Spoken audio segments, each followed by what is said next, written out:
जब हम पूजा करते हैं, रिचुअल करते हैं, जब हम रिचुअल कर रहे हैं साथ साथ हमें अंदर भी कुछ करना होगा।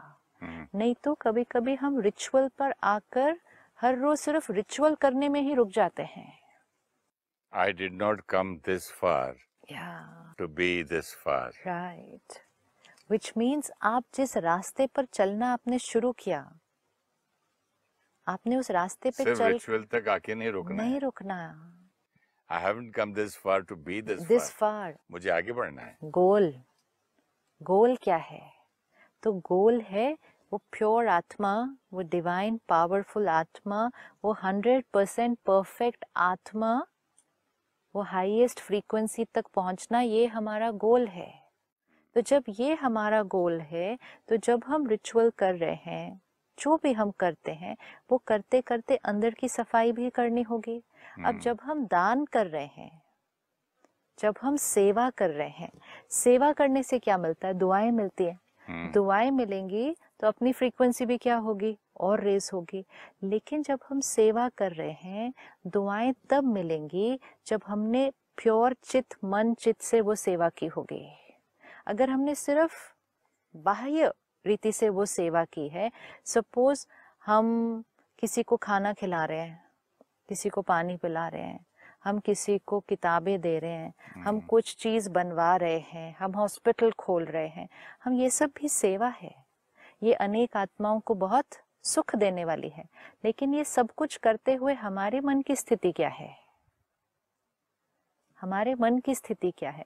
अगर हमारे मन की स्थिति एवरेज ही रही, तो हमने लोगों को फिर सिर्फ चीजें दी, सुविधाएं दी, आराम दिया, सुख नहीं दिया।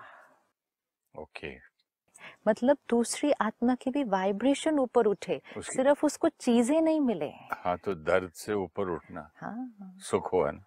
किसी आत्मा को शक्तिशाली बनाने में अगर आपका योगदान रहा, किसी आत्मा की पावर को बढ़ाने में अगर आपका योगदान रहा, तो वो आत्मा से हमेशा आपको दुआएं मिलती रहेंगी, क्योंकि उसके आगे बढ़ने में अनेकों का आगे बढ़ना रखा हो गया। तो ये जो उसने कहा कि the karma is enormous, now look at how we can do this the whole day. हम क्या क्या ऐसा कर सकते हैं जिससे और आत्माएं भी स्पिरिचुअली ग्रो हो? क्या क्या कर सकते हैं हम सारा दिन में? पहले तो थॉट से मतलब अपनी क्लेंजिंग होती जाएगी, हमारी वाइब्रेशन प्योर होती जाएगी, हमारी वाचा में कर्मणा में भी उसका प्रभाव आएगा, औरों पर असर पड़ेगा, औरों की भी फ्रीक्वेंसी बढ़ेगी। और क्या कर सकते हैं? थॉट, हाँ, फिर वर्ड्स, राइट, फिर कर्मा, बिहेवियर। तो ये सब में आ गया। आप सॉफ्टली बात करोगे, वो भी सॉफ्टली बात करेगा। यस। और घर का वातावरण बदलेगा। तो वो वातावरण कैसे चेंज हुआ? मेरे संस्कार बदलने से। फ्रीक्वेंसी रेज हो गई।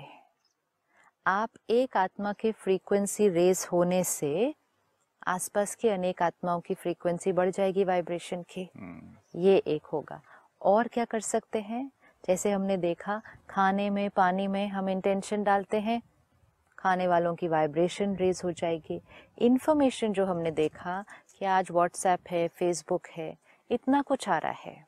अगर हम एक जिम्मेवारी उठाएं कि हम हर रोज सुबह सुबह सबको कुछ एक प्यारा अच्छा मैसेज भेजेंगे। अब इसमें हमें सिर्फ ये अटेंशन रखना है कि जब हम कुछ शेयर कर रहे हैं, उसको सिर्फ कॉपी पेस्ट नहीं करना है, उसको कॉपी पेस्ट फिर पेस्ट। क्योंकि जब आप उसको इंटरनलाइज करेंगे, अपने बिलीफ सिस्टम के अंदर उसकी रिकॉर्डिंग करेंगे, फिर वो आप जीना शुरू करेंगे, तो आपकी वाइब्रेशन औरों को, जिनके साथ आप वो पोस्ट शेयर कर रहे हैं, आपकी वाइब्रेशन भी उसके साथ उनको मिलेगी।